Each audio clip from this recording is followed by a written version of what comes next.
It was an eerie night prowl made accessible by a remarkably vivid moon.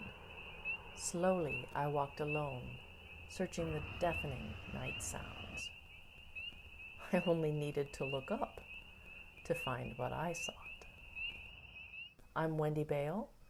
This is Monday Movie number 88, coming to you from the Night Studio.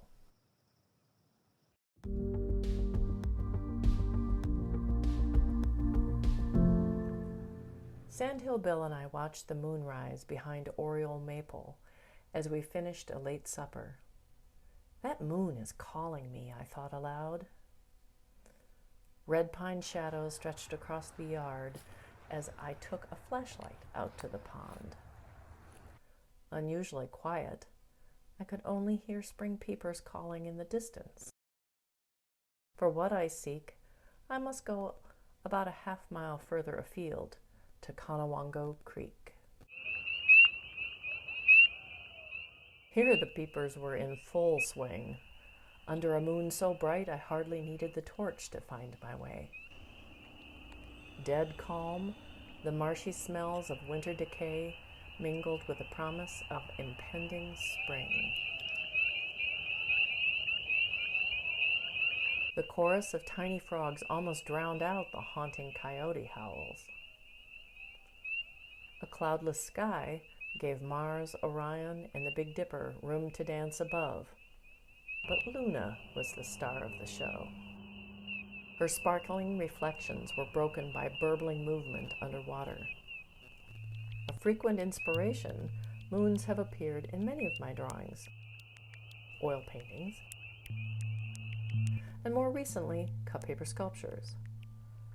March's full moon goes by many names. Perhaps my favorite is Crow Moon, as legend says the crow announces the return of spring. The Lenten moon, it's called by some, or the sap moon, to celebrate the sugar maples beginning to flow. And in some cultures, it's called a worm moon, in reference to the return of the worm-hunting American robin. Yes, I only needed to look up to find my inspiration. My search now satisfied, I found my way back to the night studio. I had work to do.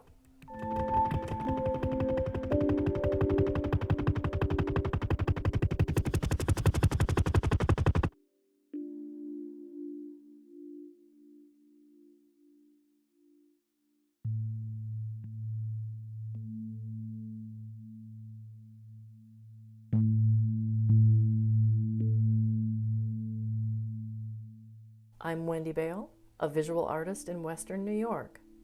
You can find my work on YouTube, Instagram, Facebook, and at wendybaleartfirst.com.